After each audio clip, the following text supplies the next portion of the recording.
What's up, guys? Welcome to the screen. Let me get my stream. Let me get my picture. There I am. Get this off real quick. Thank you so much, Melissa Bex. Thank you so much for becoming a member. That's awesome. And thank you guys so much for being so sweet in the comments. You guys are awesome. I have the best viewers ever. I love the mob crew. What's up, Rhonda? What's up, Amy? Hey, KJ. I'm going to explain, Joel. I broke down everything. What's up, Aloha? What's up, Dog Defender? I know a lot of people want to say Dodge Fender. I always do. Every time I see her name, I always want to say Dodge Fender. So thank you guys, everybody, for coming in. I still got that frog in my throat, and I swear, it always gets there just as I'm about to talk, so it nagging me. So last night there was a lot of kind of stuff that came out. The biggest thing was this guy here.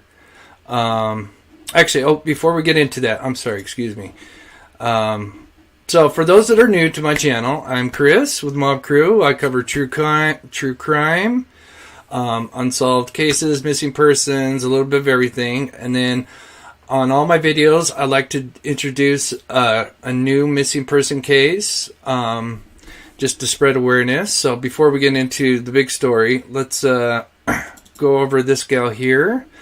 So this is 35-year-old Rosanna Baptisto, has been missing since Friday, March 25th. So that was 4 days ago.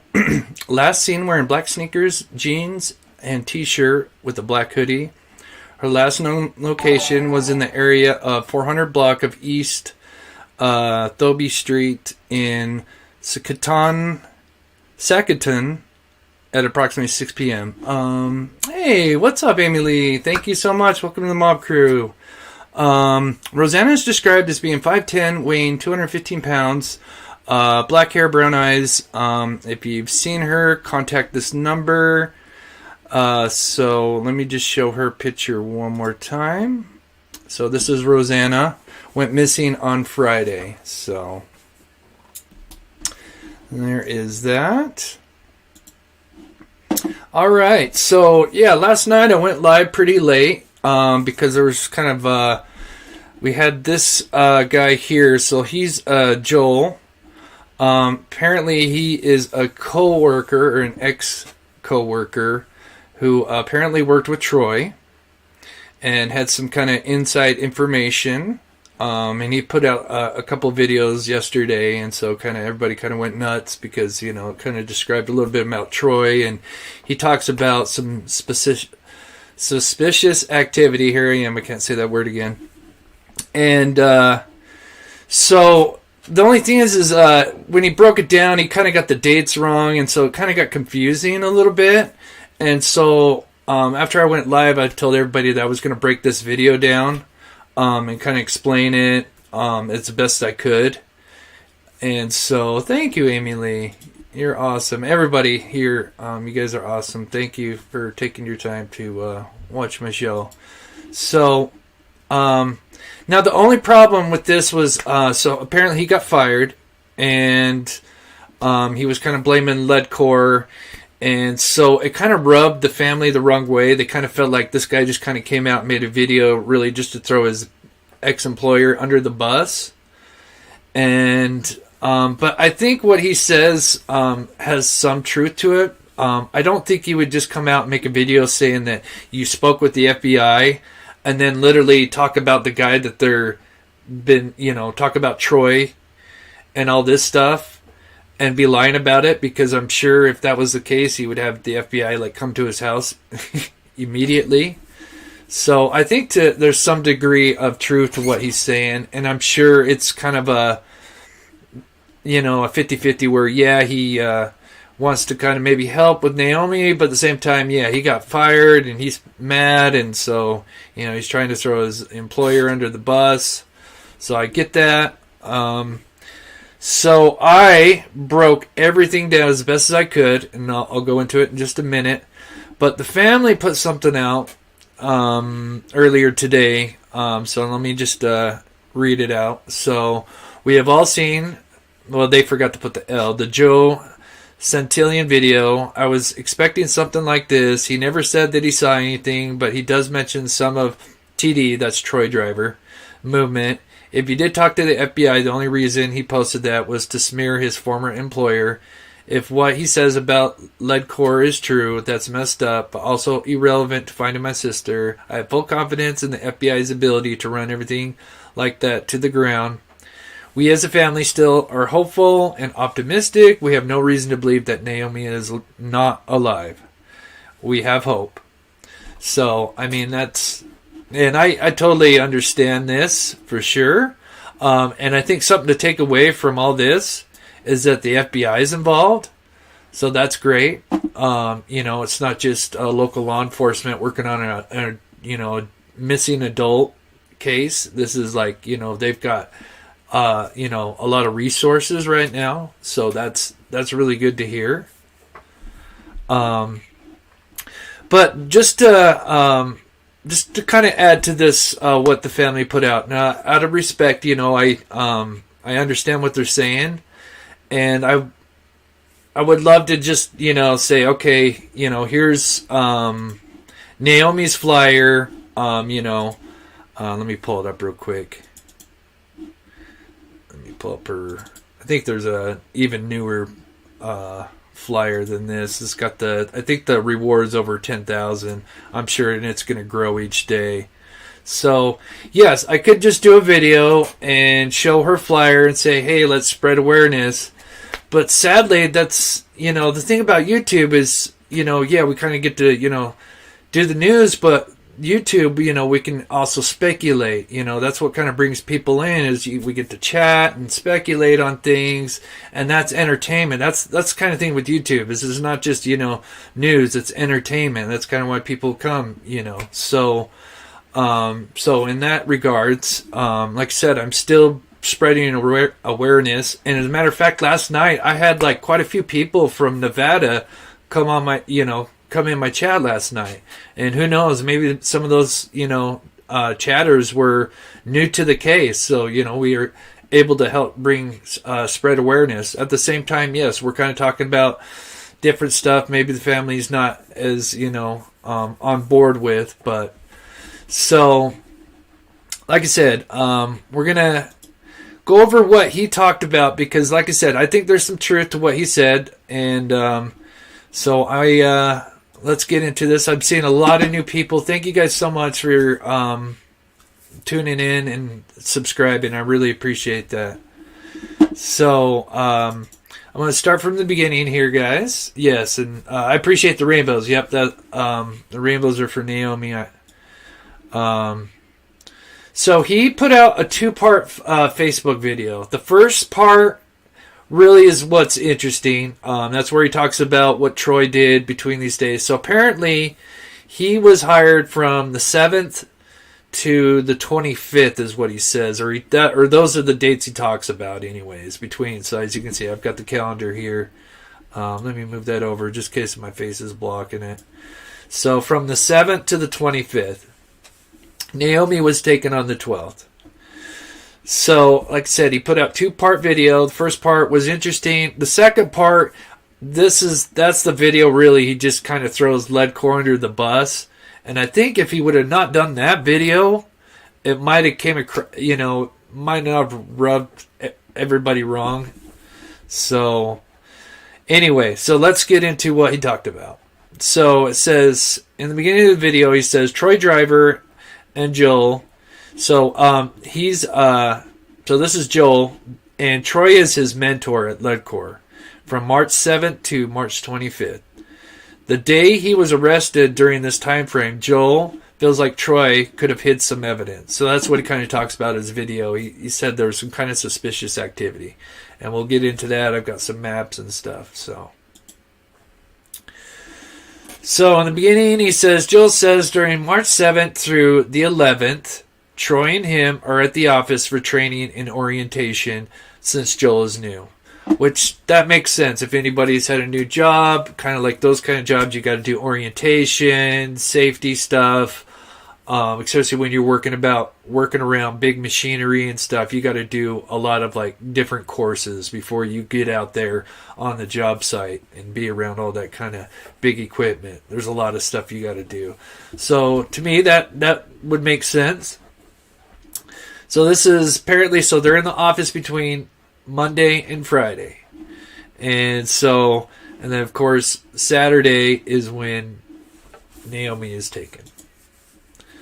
So, the first interesting thing that he talks about is Troy texts Joel on March 13th, one day after Naomi's abduction.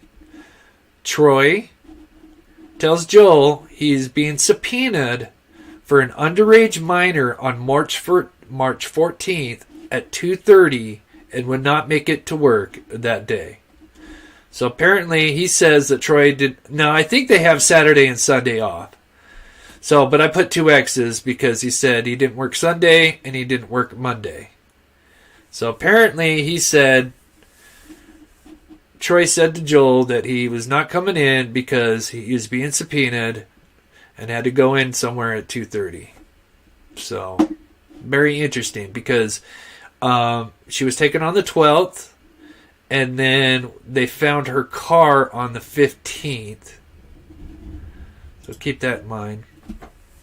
So I put a little map. So he says that day, so now we're moving to Tuesday, that they get to work and they're going to meet up at Rains Market. Rains in, I think it's Eureka. Let me go over here. So Troy is supposed to meet Joel at Rains in Eureka at 9 a.m. on March 15th. Joel arrives at 8:30, so he arrives early. But Troy arrives late at 9:20. So he thought that was kind of suspicious that, here he's early. This is the boss. And he shows up 20 minutes early. So this is apparently on the 15th of Tuesday. What's up, Matt? What's up, April? So, yeah, I'm still trying to figure that out. I've heard that, the car was only, they only had the car for, apparently Troy only had the car for 10 hours. I'm still trying to verify that. I would like to know for sure. I think that is the truth, but we'll just say speculation at this time. Okay, so after 9:20 a.m., so after they met at the Rains Hardware store, Joel gets in Troy's truck. So now they're just carpooling, from what Joel says. Joel gets in Troy's truck, and they drive from Rains to the GRP mine first to get... Now, in this video, he keeps saying sites or sites. I'm not sure exactly what he means. Maybe somebody in construction knows, but he says that he has to go to these mines to get sites. That's all I understand. I don't know what that is, but so that's why I kind of just quoted that, because I'm not sure exactly what that means. But they had to go to the GRP mine for something. So here's Rains Market here. This is the GRP pan mine. And then he says after they go there, from there they go to the McEwen mine, which is this mine here. So Troy and Joel, now this is still the same day, Troy and Joel go from the GRP mine to the McEwen mine. And once again, he says that he has to do something about his sites. And I don't know what he means exactly by this, but so like I said, I just kind of put it in quotes. But he said that no one was there. So at this McEwen mine, no one was there. So they leave the McEwen at 6 p.m. And Joe says that they just drive around. And then Troy wants to go to the Northumberland mine. So this is still March 15th. So as you can see, they went from the McEwen to Northumberland. They are leaving after 6 p.m. from the McEwen mine and driving around for a bit. They arrive at the Northumberland mine sometime later that day. Joel says Troy did something suspicious here and could have possibly hid evidence somewhere near this area. So in this video, he says at some point, Troy is acting suspicious at this mine, and he feels like there's could have been maybe evidence put there. Who knows? But that's just, kind of breakdown of the video. Okay, so it's still the same day. This is still Tuesday. Just after 11 p.m., Troy and Joel leave the Northumberland mine and go to Austin, which is a town. So it's about an hour, 20 minutes away, and stop at a gas station. Joel says that he got in his truck and Troy stayed behind. He said this seemed suspicious. So he thought that, they were going to get in their cars and head home and probably, get on the same, interstate. And, that's the end of the day.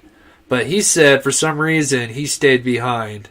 Could he have driven back somewhere to leave evidence or driven, I don't know if you'd want to leave evidence at your work site. But then again, there you have Chris Watts. So... All right, now moving on to Wednesday. So on March 16th, Joel and Troy go to the McEwen mine to do, like I said, he says this word sites, and then heads to the project, Hall Road project. Then they head to a project, and he says the Hall Road project. And I've got the map of that. So Joel says that Troy wanted to leave him at the office to do SWPs. So right now, they're both at this site, and Troy wants to leave Joel in the office doing paperwork, which he thought that was weird. But an engineer comes in shortly later and says, no, you need to stick with Troy. But Joel went with Troy eventually to walk the site and said Troy was acting strange. And this is where it gets a little interesting. So this is at the Gold Bar mine. So this is where the project hall... It took me a while to figure out what he was talking about, but this is the site he's talking about. It's the Gold Bar mine. So Joel says Troy walked about 2 miles near... So what actually I left out in the beginning is...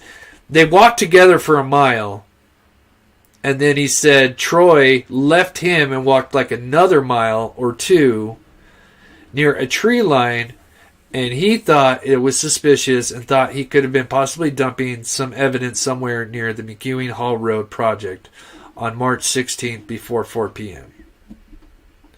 So apparently, because Joel said he had to be somewhere at 4 p.m., so I know that's why I say before 4 p.m., because he had to go somewhere, I forget where. So this was apparently where the suspicious activity was at. Okay, so then Joel starts talking where, so on Monday, March 21st, Joe works. So he doesn't describe what goes on Thursday and Friday and Saturday or Sunday. And he skips to the 21st. So on Monday, March 21st, Joel works at the McEwen mine collecting samples, but it is unclear if he saw Troy. Then he says Joel did not show up to work the next day on Tuesday, March 22nd. So he did not show up on the 22nd. So you have him not showing up on Monday. He didn't show up on Tuesday. And then on March 23rd, Joel says Troy shows up for work late again because he had a dentist appointment. Joel says Troy also had supposed dentist appointment on Friday, March 11th, which was the day before Naomi was abducted. And he believes that he could have been the guy that went on the date. But this is where I heard that they cleared the guy that went on the date. So, like I said, he's speculating here. But the thing to take away is that apparently Troy told him that he had a dentist appointment here and a dentist appointment here. So just keep that in mind. So, moving on. And he also says, Joel says Troy came in late Wednesday, March 23rd, with his beard shaved, And a lot of people, this is where a lot of people thought he was lying, but really, I think he just meant the sides, because clearly, this is his driver's license. As you can see, he's kind of clean shaven. He just kind of shaved the sides. So, and then this is the same day that, he apparently had a dentist appointment and came in late. So Joel thought this was odd, and Troy said he decided to try a new look. So this would obviously be 2 days before he would be arrested. So I don't know if maybe he was trying to clean up his look for something. So here is a little diagram of all the different places I marked that apparently they've been to. So this is Fernley, where she was kidnapped at the Walmart, or actually this one right here. So this is where she was kidnapped in Fernley. Her last cell phone ping was here, which is in Wadesworth. Troy's house, which I'll go into a little bit because we find out that it's actually his girlfriend's house. So this is actually his girlfriend's, where he was staying, where they took the truck. So this is Troy's house, or say his girlfriend's house there. This is where they met up in Austin. This is where the Northumberland mine is at. This is the GRP mine that they were talking about. This is where they met up before they went to the GRP mine, and then they also went to the McEwing. So just kind of give you a little map of the different areas that they go. So it looks like, this is just filled with different kind of sites that they work at. So,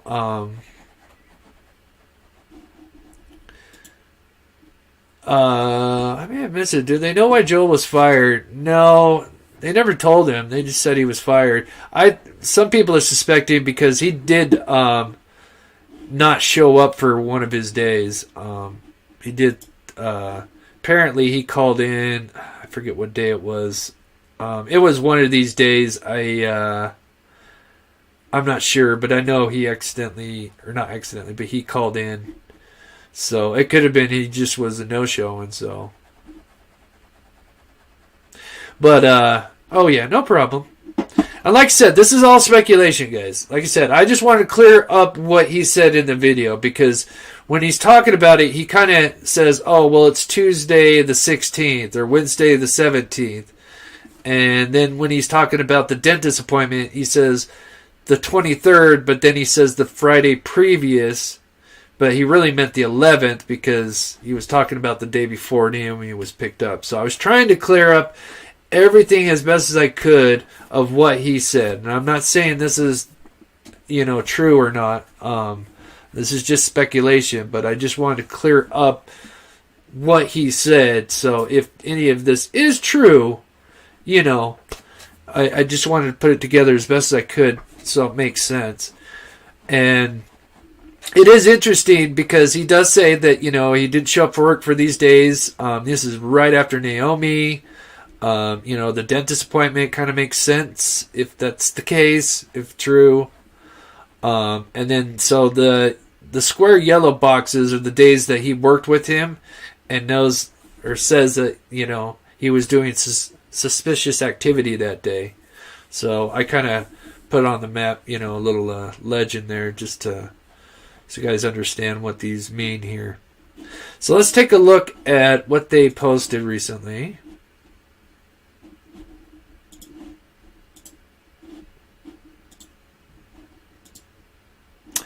So, this was by Brian Enton. This was posted about an hour or two.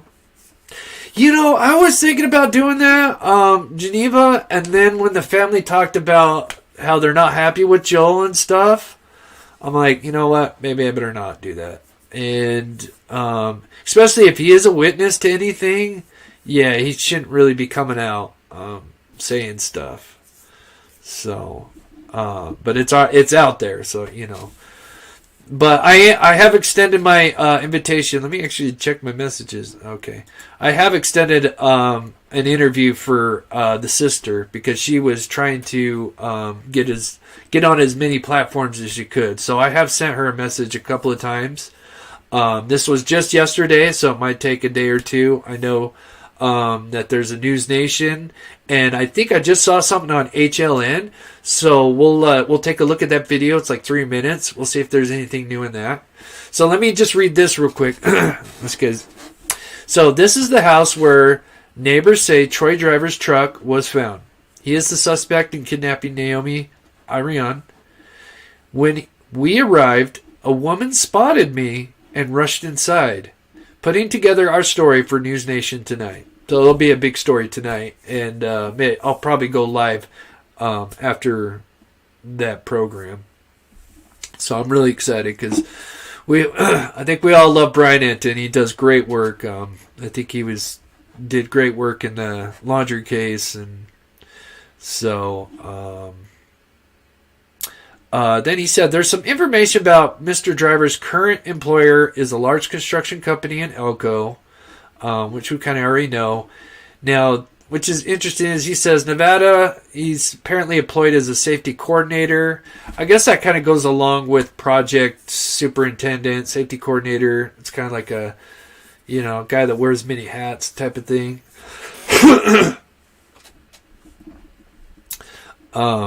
So it still blows my mind. Police haven't done a press briefing.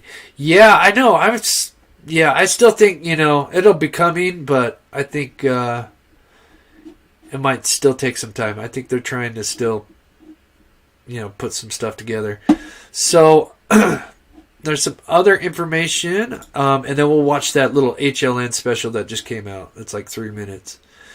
So last night, the reason why I even went live too is so apparently last night there was like some activity in Reno.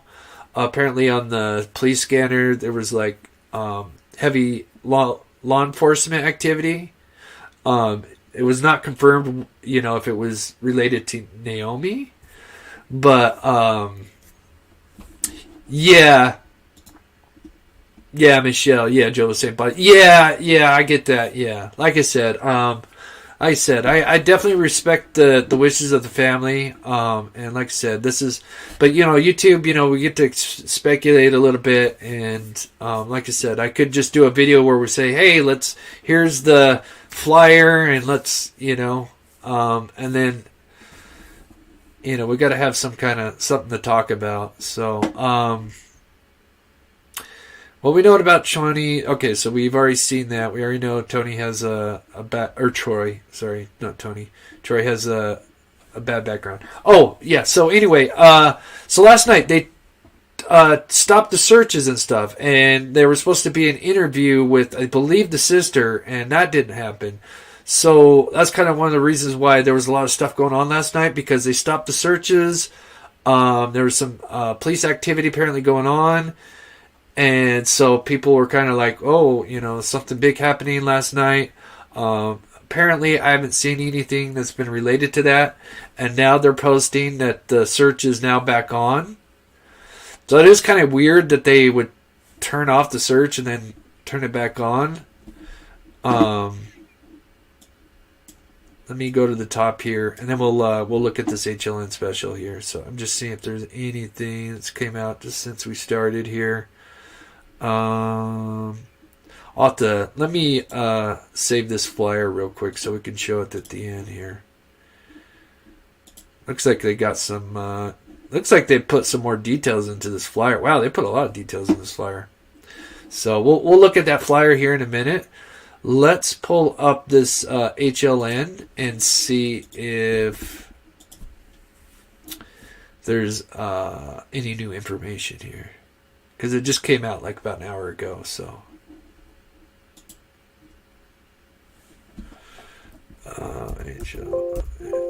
Oh. Why is that not working? And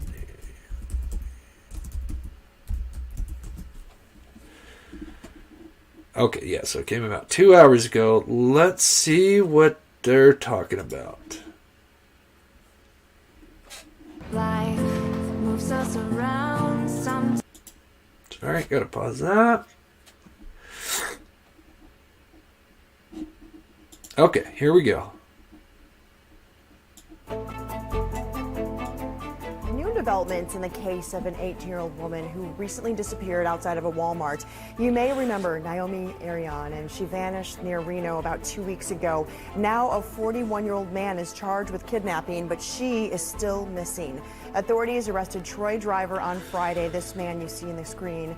Listen to the range of emotions that Naomi's mom says she's going through right now. But I was so excited.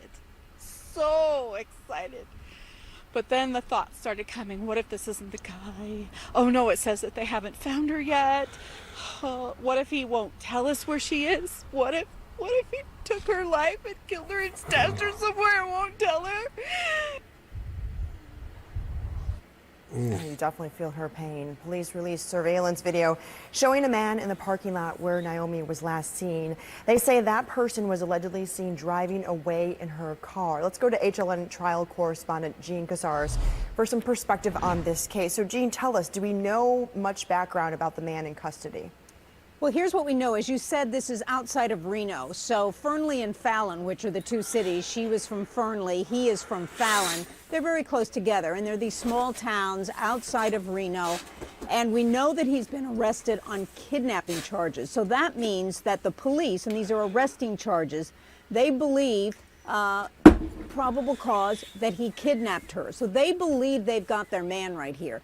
And I think that the forensics now is going to start to go into play because her car was found a short distance away from the Walmart parking lot about 3 days later. And so they're processing that. They've also found a truck that they believe could be involved. They're processing that. But the big question is, where is she?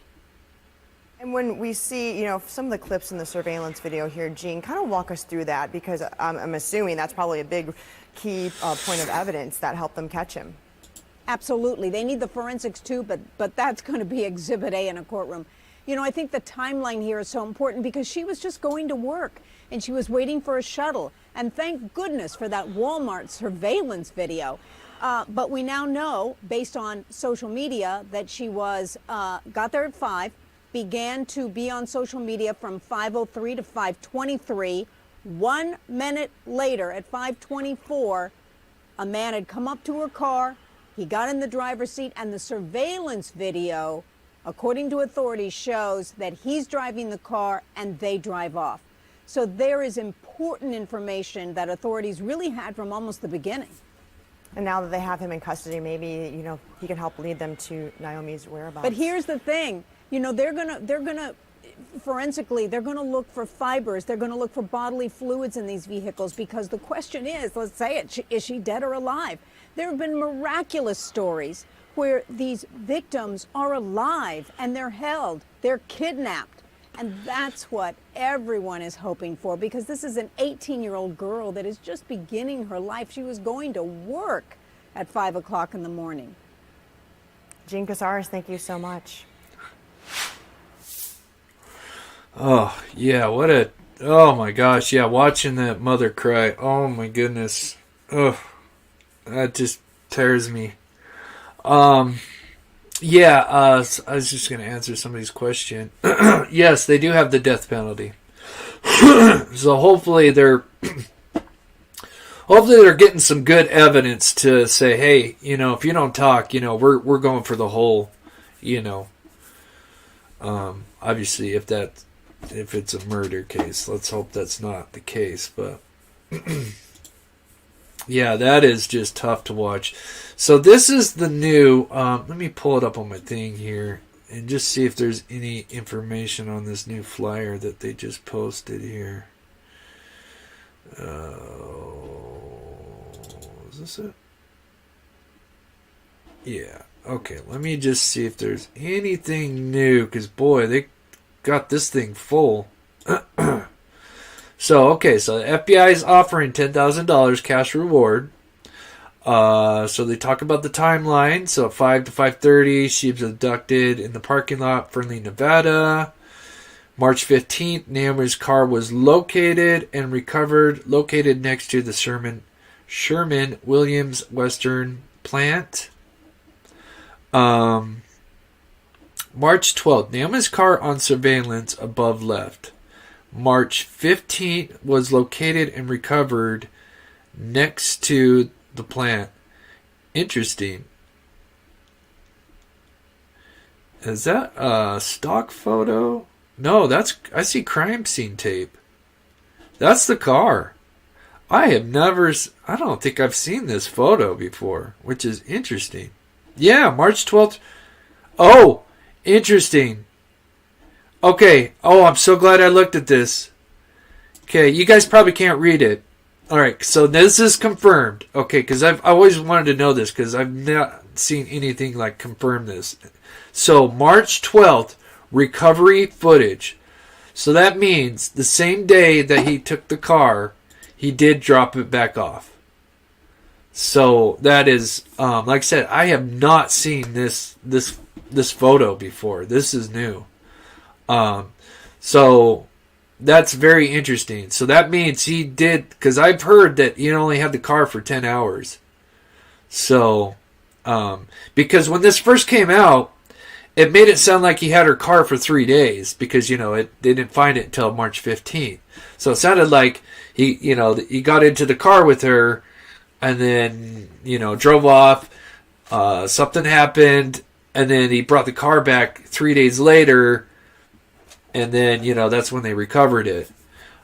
And then I started seeing on the people posting something about like, yeah, that's only been 10 hours. That's the photo Gelso was looking for yesterday. Oh, really? Okay, thank you, Rona. Yeah, I have not seen that photo. I wish I could get the real image, but so that's good. So that's confirmed that it's 10 hours. That because. And the reason why they kind of know that it's approximately 10 hours is so, and credit to Gray Hughes for this, he noticed that the shadow, so see this picture, this is the suspect leaving the Sherwin-Williams plant. See the shadow of the truck? So he deduced from the time of the day and the time of the year, obviously where the sun's going to be at, and where, it's Nevada, he deduced that it was approximately around like 3 p.m. from the shadow, which is pretty cool. It's pretty cool to, so that's where wet sleuthing comes, comes together. We can work together and spot different things. And so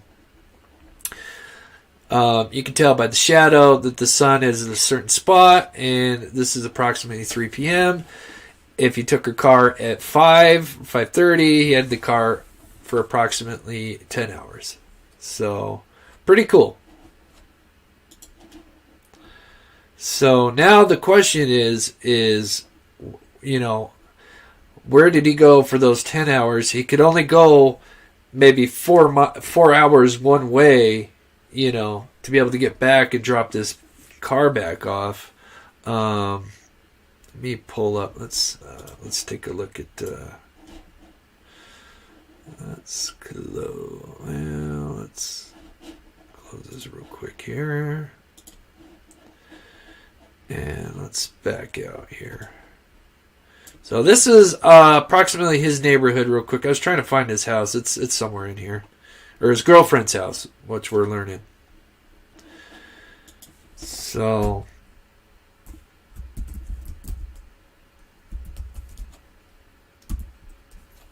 Nevada. Let's pull up this real quick. Yeah, thank you guys for taking your time out of your day to spend some time with us. I appreciate it. So let's put in where she was taken from.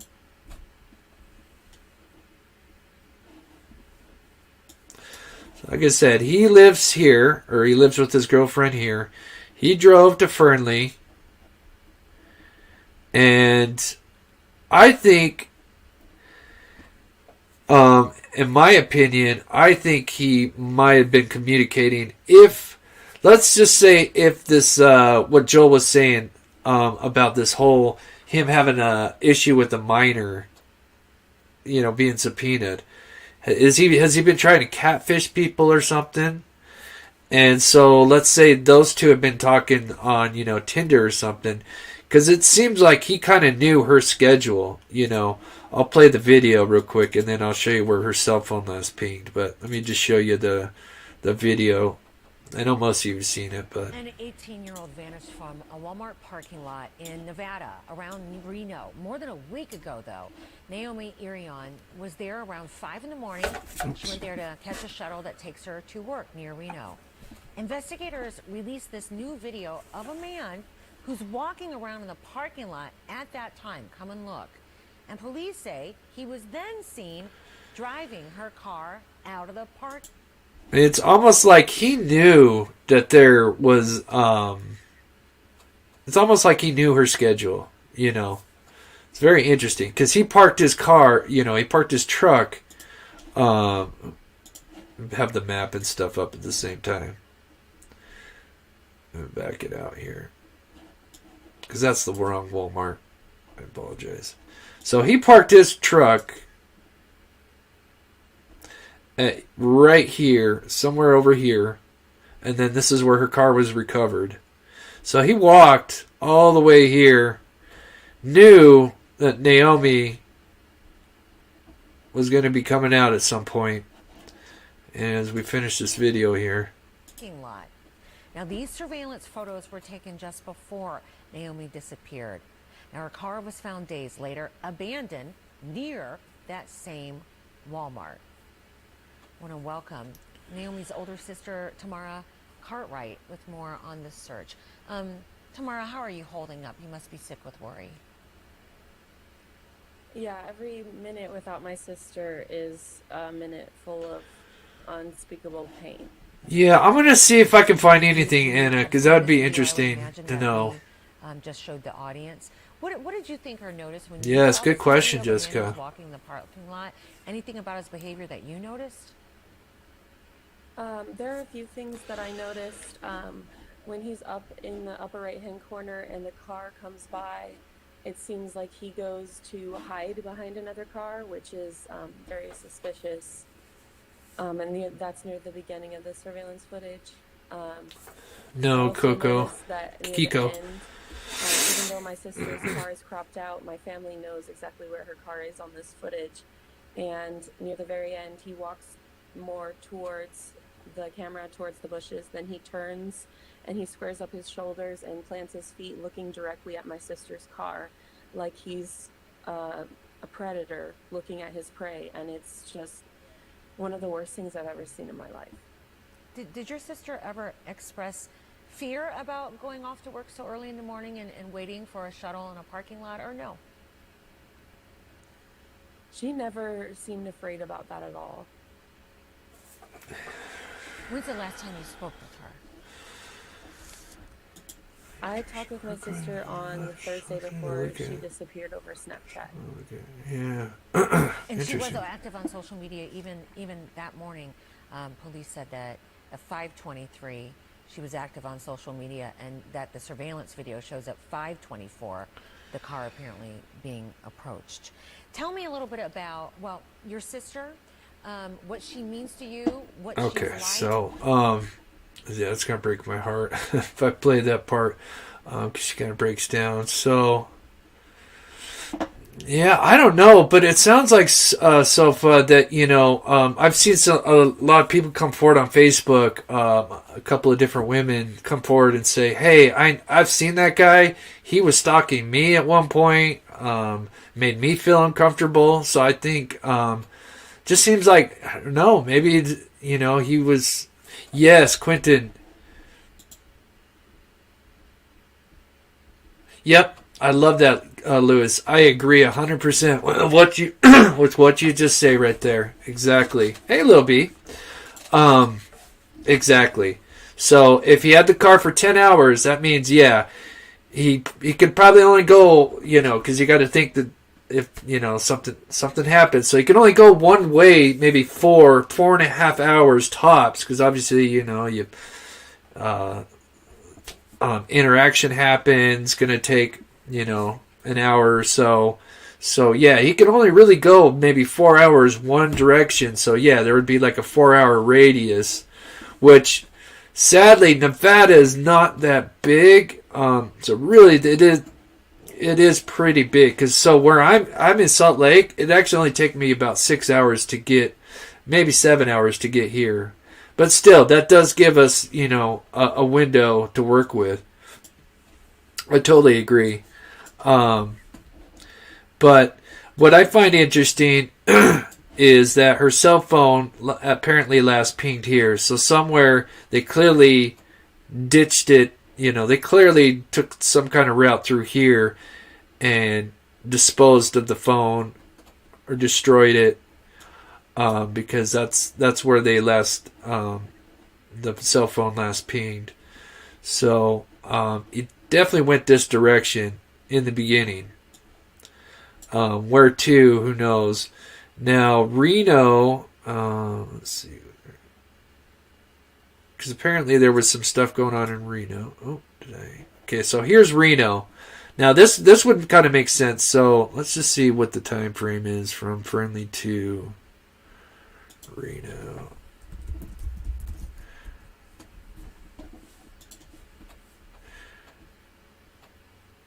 So, yeah, that's only 33 minutes.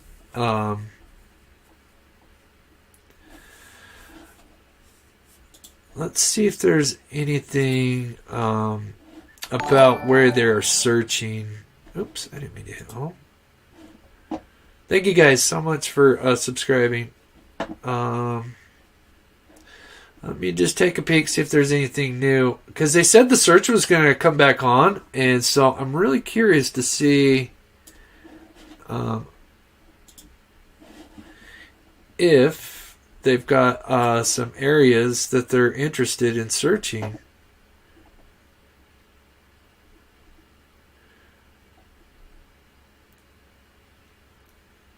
Okay, so please send all information regarding. Okay, so this is information. This is her description for her. This is sent out 8 minutes ago. So that they've updated the flyer.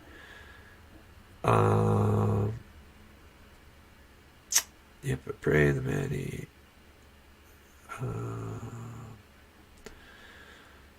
They were talking about the searches turned back on, but I've not seen anything where they're talking about when and how, when and where. Let me check.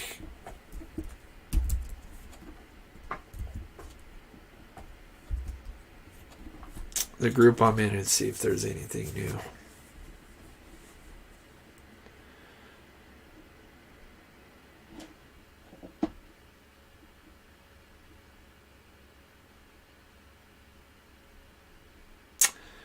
Okay.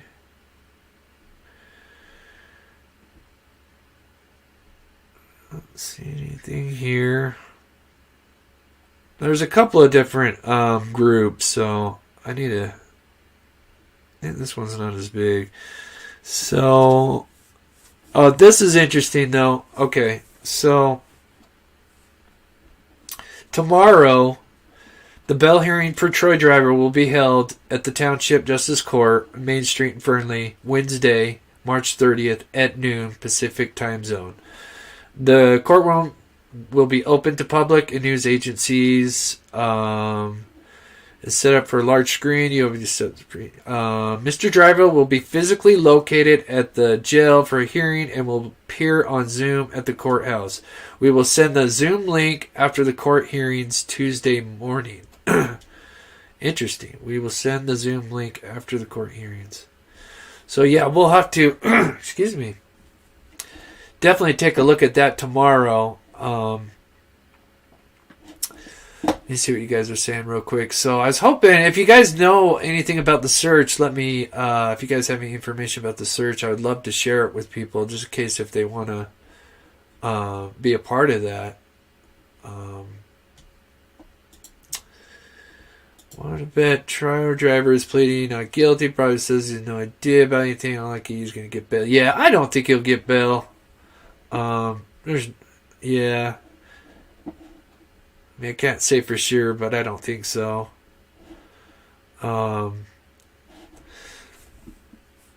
So yeah, that's about it. So like I said, I just kind of went over, for those that are just kind of tuning in late, let me pull this up real quick. Just to quickly recap, I kind of went over the video of Joel because it was, what he talked about was a little bit confusing. He was kind of mixing the dates. He was saying like Tuesday the 16th. So I just kind of wanted to clear everything up. The things just to take away from this is that if, now this is speculation, but if any of this is true, is that he says that Troy didn't show up on Monday. I think they have Saturday and Sunday off. So Naomi was taken on Saturday. He says that he didn't show up for Monday because he supposedly had a court date because he had some interaction with an underage minor. He was being subpoenaed. That's what he told Joel. So, interesting if that is true, if he didn't show up for work today. Then he goes in to talk about Tuesday a lot and all the different places he went. He said that Troy showed up late. He says Troy never shows up late. Then they went to a couple of different mines. They went to Northumberland mine. He said that he kind of did some acted odd when they were going to the Northumberland mine. Then they said towards the evening, which is at 11. Usually they would get in their truck and they'd leave together, but apparently Troy stayed back, and he thought maybe he could have went and left some more evidence. That's just all speculation, of course. And then Wednesday, let's see. So Joe was supposed to be working in the office, or Troy wanted Joel to be working in the office, and he kind of wanted to be by himself. Apparently an engineer came in and said, no, Joel, you got to be working with Troy. So they hooked back up. He said Troy was acting strange that day as well. They went to the Gold Bar Mine, which is, they say the McEwing, it's like the Project Long Haul, is what they say. And so he said that while they were walking the route on the Long Haul Road, he said they walked about a mile, and then he said for some reason Troy ended up walking like another mile or two by himself, supposedly near a tree line, and he said he could have been possibly throwing evidence away. So I just kind of wanted to put that timeline out there. Then he just kind of skips to the next week, and the only other thing to really take away is he said that on Wednesday that Troy showed up late again. Apparently he had a dentist appointment, but he said that he thought that was weird because apparently he had a dentist appointment on Friday the 11th as well, and thought, okay, well, that's odd. So like I said, this is just speculation, but I just wanted to break down what he said and what was the interesting stuff that to take away from all the stuff that he talked about. And then, of course, then he said also that he shaved, which you can see here. He obviously cleaned up at some point. And then I kind of marked all the different areas. These are kind of the mines and different areas they met up. So, but this is Troy's house here, or Troy's girlfriend's house, where they picked up his car. She was kidnapped in Fernley, and last cell phone ping was in Wadesworth. So, just to kind of recap what we just kind of talked about. So tonight there'll be a special on News Nation. I'm not sure the time yet. We can take one more look to see if they got a time. Let me go to Brian Enton.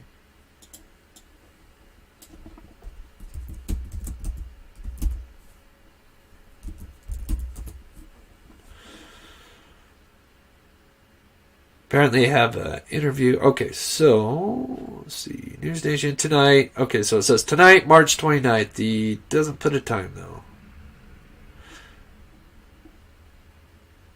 So that's cool. This is really neat right here, though. So apparently every place near Fernley, because Brian Enton's over there interviewing and stuff, he said everywhere he's been seeing these flyers up. So that's amazing. And shout out to the family. They have been reaching out to everybody. And I've reached out to them. Like, I haven't talked to them yet, but I'm trying to get a hold of them.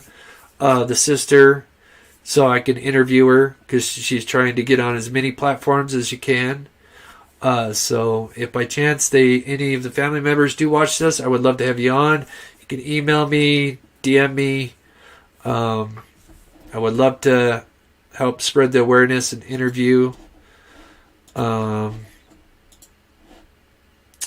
So apparently this will be on. They don't put a specific time, unfortunately. Let's see.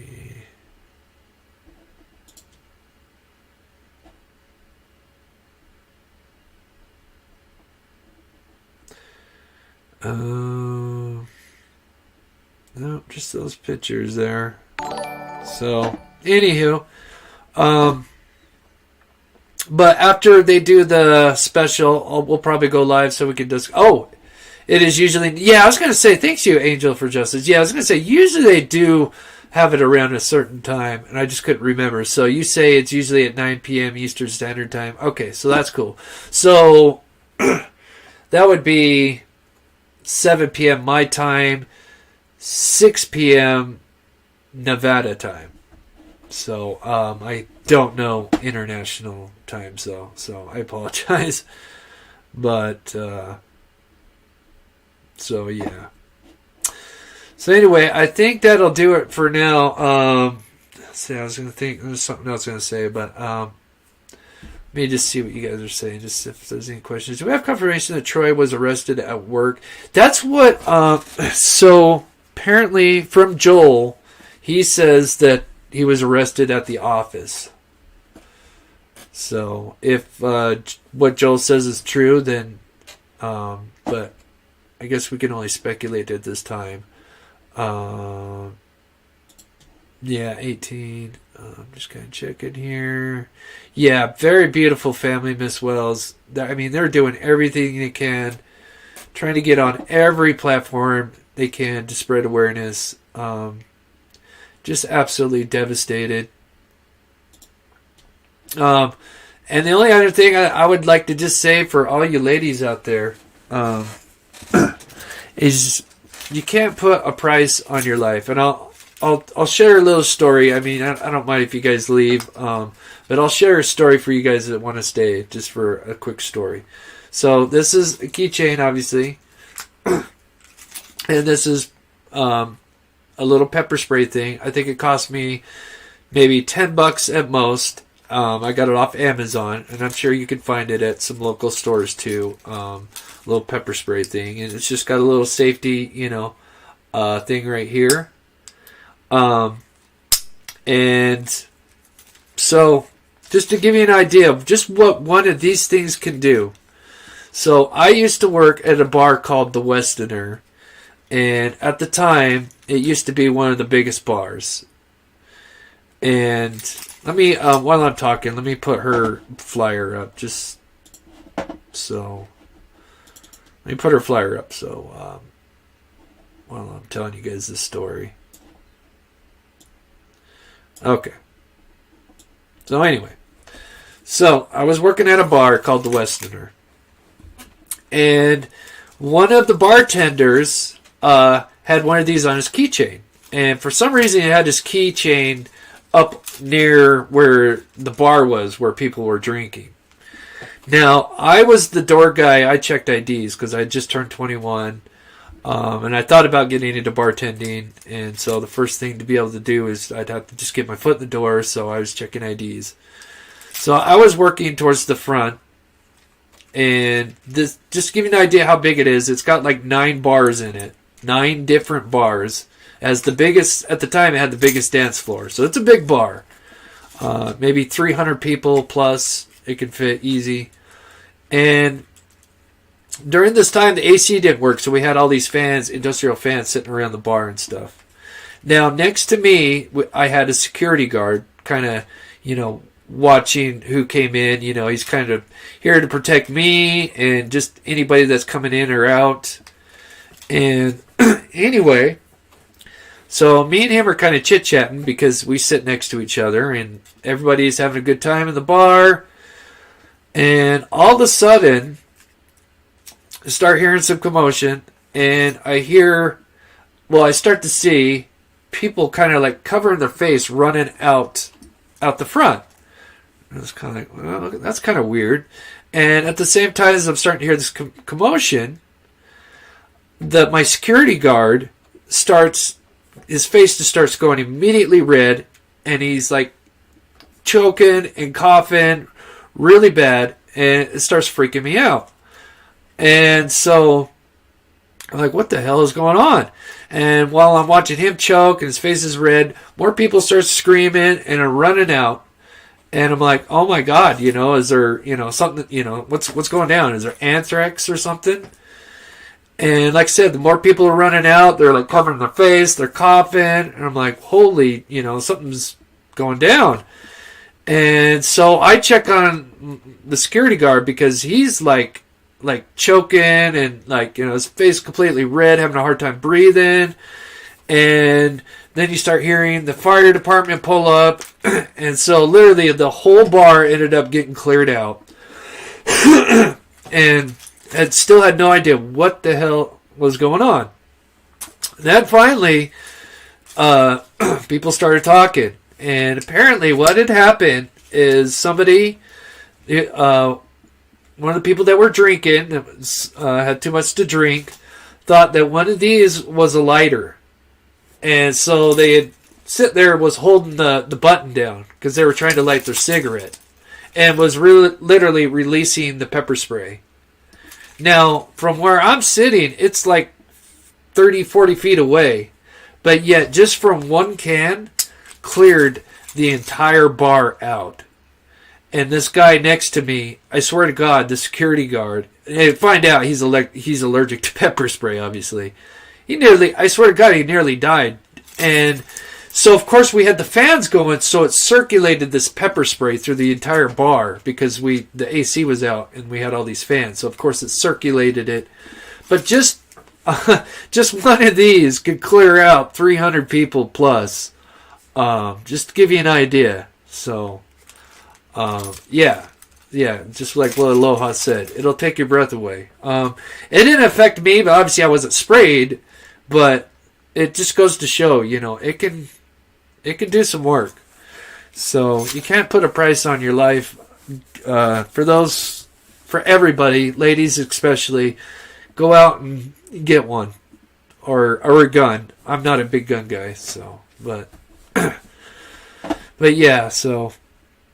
Yeah, it was pretty wild. It was scary because during that time, that was when apparently anthrax stuff was going on at that time. This was 20 years ago. So we thought it was an anthrax attack or something in the beginning. So it was pretty scary. So, but anyways, I digress. Yeah, get pepper spray. Anything.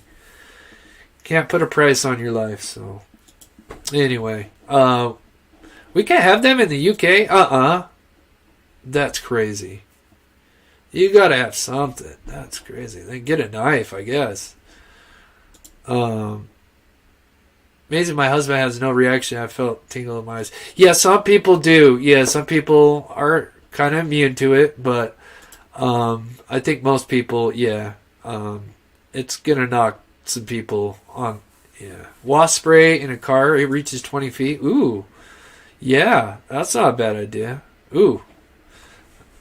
So, I heard somebody say there's lead spray. That sounds dangerous. And car alarm, there you go, yeah.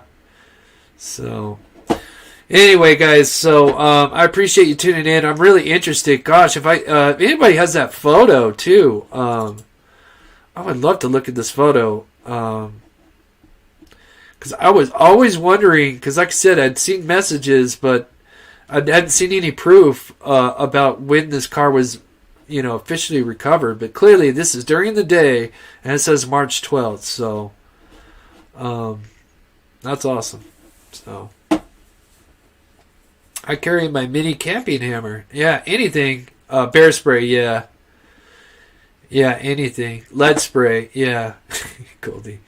So anyway, yeah, I'm gonna go live tonight after the News Nation, and then we can hopefully there'll be some new information by then, and we can kind of go over and discuss it. So it's like we got rain and thunder right now, so it's kind of cool. I love rain and thunder. So but yeah, so thank you guys so much, all the new subscribers, my new members, Melissa, and I forget the other one, but I'll go back and look at it. Thank you so much for the memberships and everything, guys. Spray paint. Yeah, there you go. I mean, anything. Defend yourself, you know. Yes, that's what I do too, Miss Wells, before I had pepper spray. Is I would literally, if the parking lots, because I'm just cautious. Even though I'm 6'3", 200 pounds, I still, like, I don't take that risk, you know, so, yeah. So, anyway, guys, you guys are amazing. Let's pray for Naomi. I've reached out to the family. Hopefully we'll get to interview them and help spread that awareness. So I hope you guys have a great Tuesday. Is it Tuesday? Yeah, it's Tuesday. So I hope you guys have a great Tuesday. Thank you, Sharon. Thank you, Alexa, Sherry. Wish I could shout everybody out. I'd run out of breath. So I love you guys. Stay safe. We'll see you guys tonight.